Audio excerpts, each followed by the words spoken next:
Bismillahirrahmanirrahim. Assalamualaikum warahmatullahi wabarakatuh. Selamat malam teman-teman semua. Jadi saya kembali lagi bersama Azmi.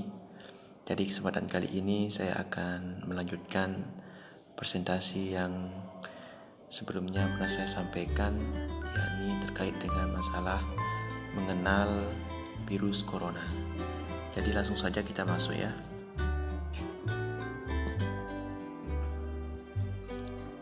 Mengenal virus corona. Jadi saya masih tetap di literasi CNN Indonesia. Kita kemarin telah membahas mengenal bagaimana virus corona. Sekarang kita masuk ke poin yang kedua terkait dengan bagaimana pencegahan daripada virus corona tersebut. Oke, kita masuk saja teman-teman.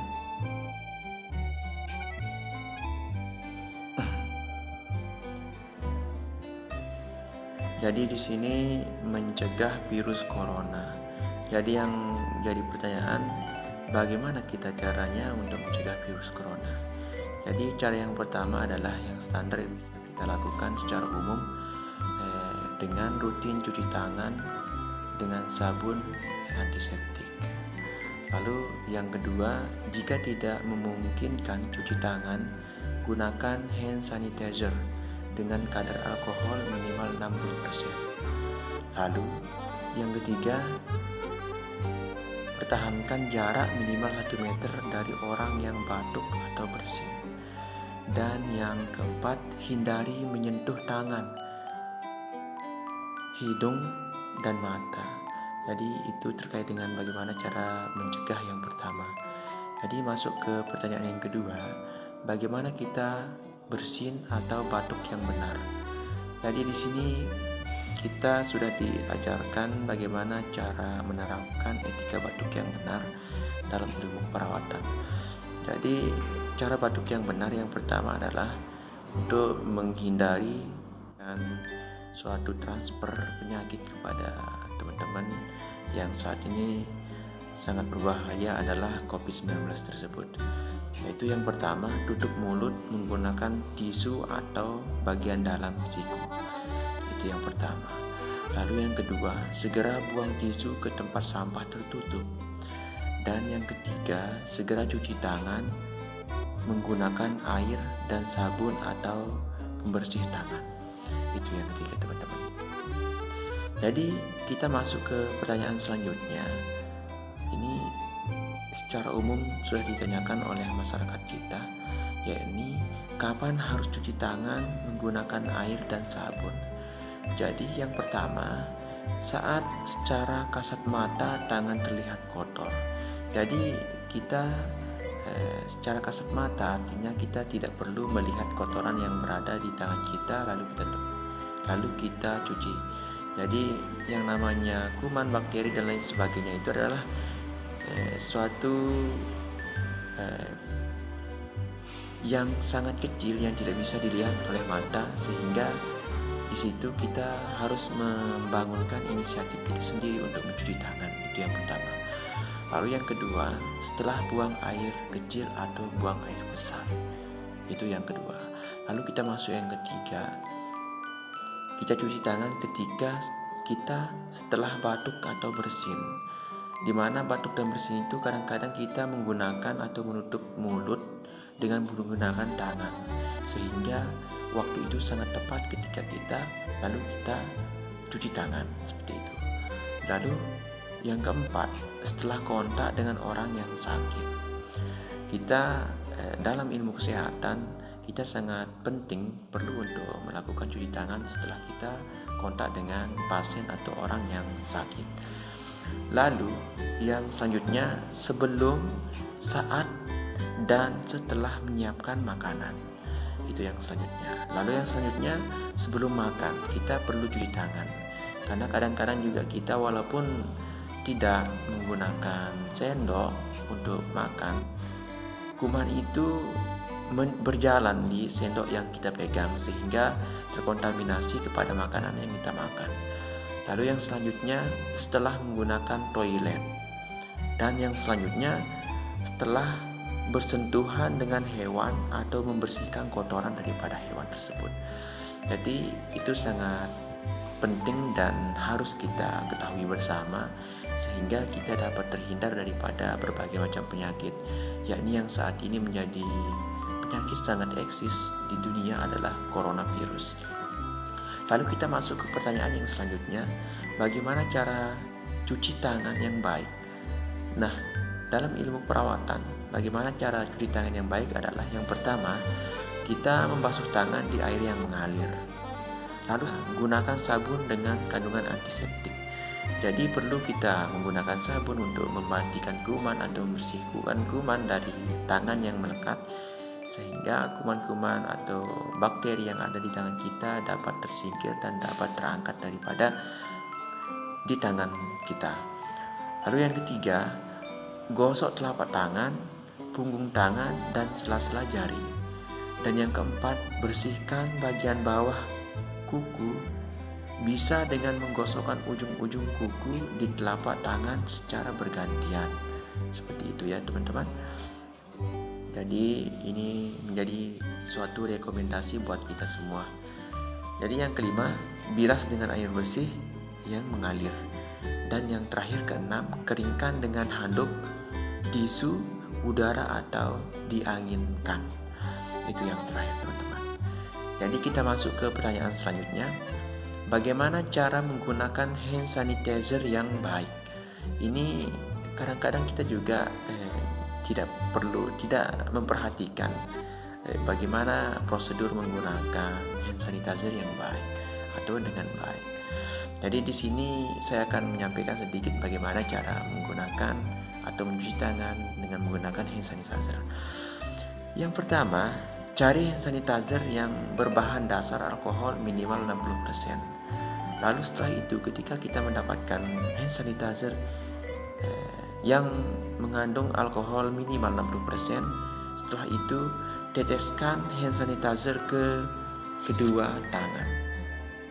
Lalu setelah diteteskan kedua tangan, kita gosok sela-sela jari serta bagian bawah kuku.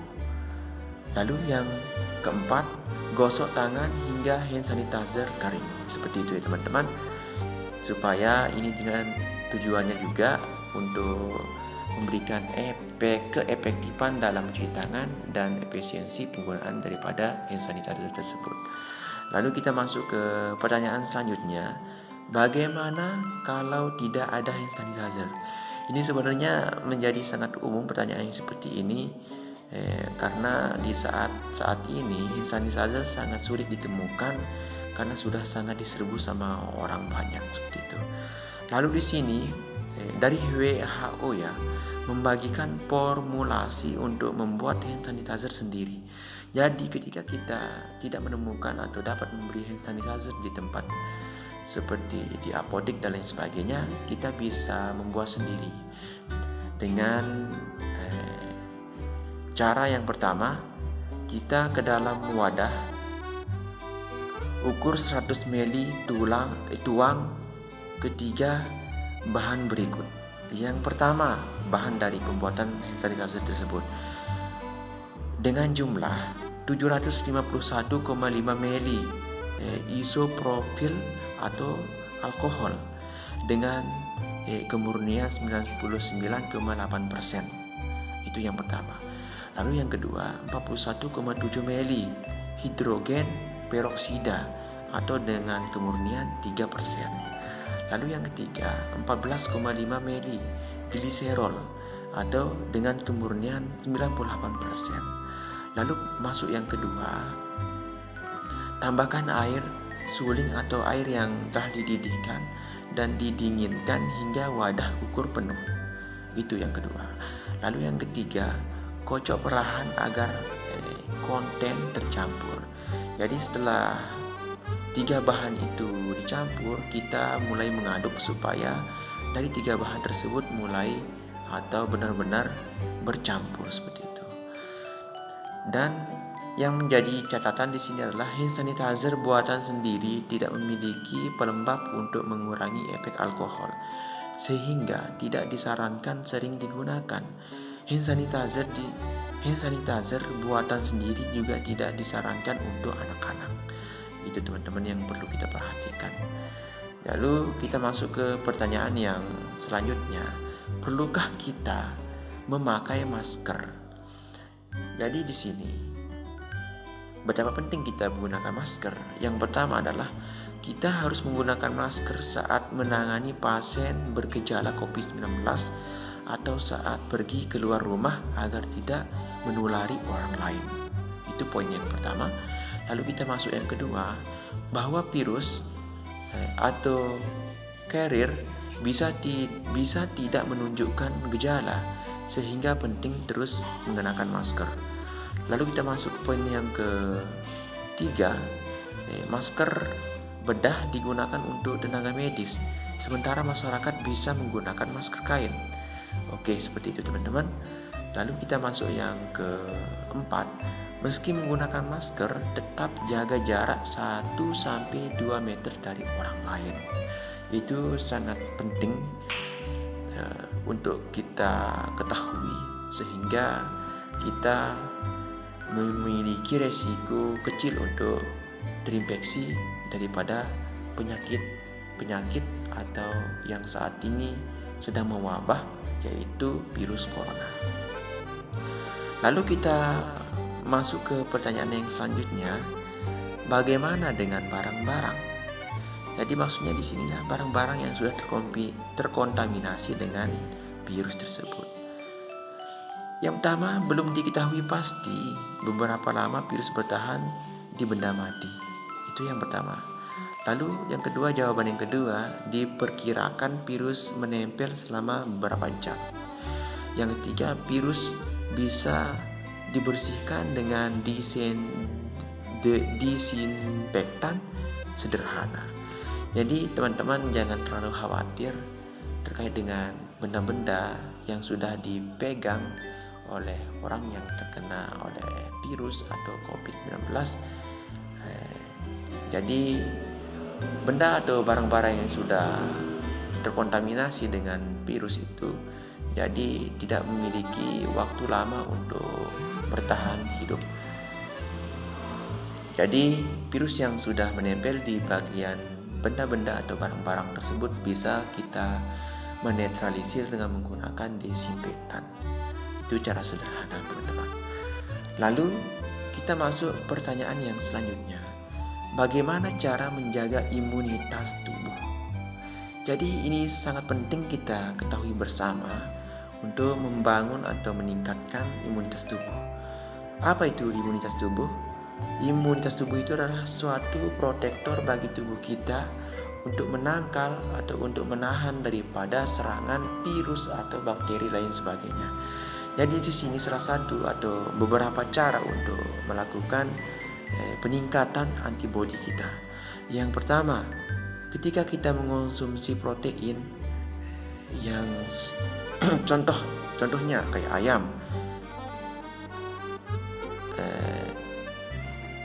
dada ayam, kacang-kacangan dan ikan. Itu yang pertama.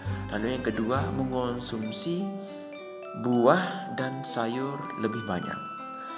Yang ketiga, tidur cukup 8 jam, batas normal. Lalu yang keempat, rutin berolahraga. Lalu yang kelima, pastikan air putih tercukupi. Yang keenam, minum campuran jahe dan lemon. Jadi maksud dari mengonsumsi makanan yang sehat dan bergizi di sini adalah dengan tujuan untuk meningkatkan antibodi kita, supaya kita dapat terhindar daripada virus yang ingin menyerang tubuh kita. Lalu kita masuk ke pertanyaan yang selanjutnya. Di sini juga pertanyaan ini sangat umum ditanyakan oleh masyarakat kita, yakni apa yang harus dilakukan di tempat umum atau transportasi massal. Jadi yang pertama di sini seperti info yang saya bacakan, saya sampaikan kepada teman-teman semua, kita cuci tangan atau gunakan hand sanitizer setelah menyentuh fasilitas publik. Itu yang pertama. Lalu yang kedua, hindari kerumunan yang membatasi ruang gerak. Maksudnya di sini kita jangan terlalu memaksakan diri untuk berdesak-desak, dan karena berdesak itu juga memberikan terkadang orang yang tidak bisa berdesak dengan orang dapat memberikan susah napas dan sesak napas. Lalu yang ketiga, kurangi kontak dengan pegangan atau pintu. Yang keempat, waspada meletakkan tas di lantai bus atau kereta, segera bersihkan dengan tisu basah. Lalu yang selanjutnya, hindari mengeluarkan telepon genggam atau bersihkan HP dengan alkohol setelah menggunakan di tempat umum. Lalu yang terakhir, tidak mengemil di transportasi umum untuk menghindari kontaminasi dari tangan. Itu yang perlu kita ketahui teman-teman semua, supaya kita dapat terhindar daripada coronavirus tersebut. Lalu pertanyaan yang selanjutnya, apa yang harus disampaikan ke anak? Jadi untuk mengedukasi anak-anak adalah yang pertama, kita ajak anak diskusi dan dengarkan apa yang dia ketahui soal virus. Jadi kita mengajak anak untuk berbicara, untuk mengutarakan situasi yang terjadi saat ini, untuk mengajak anak berbicara terkait dengan kegelisahannya, apa yang dipikirkan sama anak dan lain sebagainya. Supaya nanti setelah kita mendengarkan anak dari keluh kesahnya itu, kita dapat memberikan edukasi, kita dapat memberikan bimbingan, kita dapat memberikan ini yang benar dan ini yang salah. Lalu kita masuk ke poin yang kedua, tenangkan anak, beri pemahaman bahwa virus corona bisa dicegah dan disembuhkan. Jadi terkait dengan masalah shock yang dirasakan oleh anak atau direspon oleh anak, kita dapat memberikan edukasi terkait dengan masalah bahaya daripada COVID-19 itu tersebut. Jadi karena anak memiliki trauma terkait dengan COVID-19 itu, kita membangunkan gairah anak itu dengan cara bahwa COVID-19 ini walaupun dikatakan berbahaya, namun bisa diobati, bisa ditangani dengan baik, sehingga COVID-19 itu dapat ditangani dengan baik dan kita dapat selamat seperti itu. Lalu kita masuk ke poin yang ketiga, beri contoh gaya hidup sehat seperti mengajak cuci tangan. Seperti itu, kita memberikan edukasi, kita mengajarkan kebiasaan yang baik buat anak supaya bisa diterapkan selamanya. Jadi cuci tangan ini bukan berlaku di saat virus saat ini sedang mewabah, tapi cuci tangan ini adalah bagian daripada untuk melindungi diri setiap hari daripada serangan penyakit-penyakit. Lalu yang keempat, anak lebih mudah mencontohkan ketimbang hanya mengikuti aturan. Jadi di sini kita memberikan anak itu adalah contoh atau memberikan role play kepada anak supaya anak bisa mengikuti. Jadi kita itu kalau memberikan atau mengajarkan anak bukan hanya memberikan hanya sekedar teori atau aturan ataupun kita hanya menyuruh anak. Jadi di situ kita mengajak anak untuk mencuci tangan bersama agar anak juga bisa mencontohkan, mengikuti dan bisa diterapkan untuk menjadi suatu edukasi yang berkelanjutan. Jadi hanya sekedar itu yang bisa saya sampaikan terkait dengan masalah COVID-19 hari ini, yaitu pencegahan daripada COVID-19. Dan semoga kesempatan yang saya bacakan pada malam hari ini bisa memberikan suatu manfaat atau edukasi yang bernilai buat kita semua, dan sehingga kita dapat terhindar daripada COVID-19. Dan yang terpenting saat ini kita tidak perlu ragu, tidak perlu bersedih, tidak perlu merasa putus asa untuk menjalani aktivitas kita sehari-hari, bahwa corona ini yang sangat membantu buat kita. Salam Indonesia sehat. Assalamualaikum